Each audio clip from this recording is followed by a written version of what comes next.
خواجہ معین الدین چشتی اجمیری رحمت اللہ در سے ملتی ہے۔ کیسے ملتی ہے سنو۔ آپ ایک مرتبہ اپنے ساتھیوں کے ہمراہ جنگل میں سفر کرتے ہوئے جا رہے ہیں۔ یہ اللہ کے ولی سفر زیادہ کرتے ہیں، اور قرآن مجید میں بھی رب تعالیٰ نے ارشاد فرمایا تم زمین میں سفر کرو تمہیں میری بڑی بڑی نشانیاں نظر آئیں گی۔ اچھا، یہ سفر کرتے ہوئے جا رہے ہیں، رات کا وقت ہو گیا، تو آپ نے دیکھا ایک جگہ پر آگ جل رہی ہے، آگ کے شعلے بلند ہوتے نظر آ رہے ہیں۔ آپ نے ایک اپنے مرید سے کہا جاؤ یار دیکھ کے آؤ، یہ آگ جل رہی ہے، خیر تو ہے؟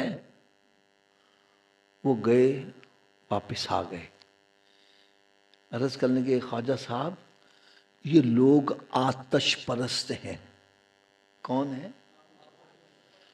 آتش کا مطلب ہوتا ہے آگ، پرستش کا مطلب ہے پوجا کرنے والے۔ یہ نا انسان کی کھوپڑی کچھ ایسی ہے، اگر گائے دودھ دیتی ہے تو کہتے ہیں یہی معبود ہے نا، گائے کی پوجا کرنے والے۔ سورج روشنی دیتا ہے، وہ کہتے ہیں یہی معبود ہے۔ کوئی چاند کی پوجا کر رہا ہے، کوئی ستاروں کی پوجا کر رہا ہے، تو کوئی آگ کی بھی پوجا کر رہا ہے۔ ان کو مجوسی بولتے ہیں، آتش پرست۔ جب اس نے بتلایا جی یہ آگ کی پوجا کر رہے ہیں اس لیے آگ جلائی ہوئی ہے، آپ نے فرمایا چلو ہم ان کو بھی تبلیغ کرتے ہیں۔ کیا کرتے ہیں؟ آپ جب وہاں تشریف لے گئے نا تو وہاں بہت دنیا وہ آگ کے گرد اکٹھی پوجا پاٹ کر رہی ہیں۔ جو ان کا گرو گھنٹال تھا نا بڑا، آپ اس کے پاس چلے گئے، اور بھائی یہ کیا کر رہے ہو؟ کہنے لگے جی ہم آگ کی پوجا کر رہے ہیں۔ کیا کر رہے ہیں؟ اچھی بولو تھوڑا جا۔ فرمایا کتنے عرصے سے کر رہے ہو؟ وہ جی ہم تو کئی نسلوں سے اس کی پوجا کرتے آ رہے ہیں۔ کیوں کر رہے ہو؟ کہنے لگا یہ جلاتی ہے۔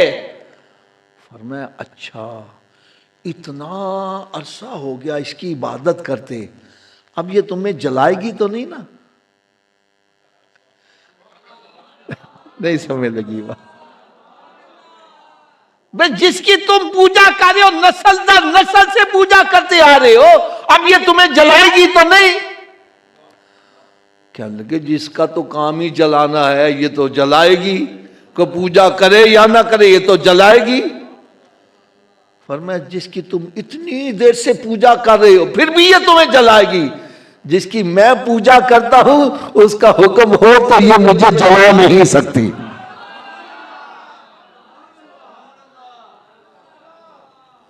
کہنے لگا ہے تسی کی کہہ رہے جی؟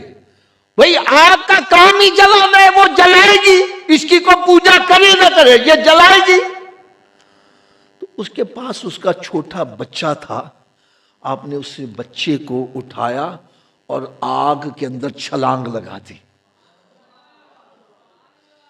بچے کو اس لیے اٹھایا کہ اس کا خون جب آگ میں لے کے جاؤں گا تو ان کی چیخیں نکلیں گی، سب کی توجہ کا مرکز بنے گا۔ جب بچے کو اٹھا کر آپ نے آگ میں چھلانگ لگائی، ہر طرف سے چیخیں بلند ہوئی، او بابا بچے کو جلانے لگا ہے، او بابا دیکھو جلانے لگا ہے۔ سب کی توجہ کا مرکز بن گیا، اور آپ تھوڑی دیر آگ میں رہے، پھر جب باہر آئے تو دیکھا آپ کے جسم کا بال بھی نہیں جلا ہوا، اور آپ کے ہاتھوں کی برکت سے بچہ بھی سلامت رہا، وہ سارے کلمہ پڑھ کے مسلمان ہو گئے ہیں۔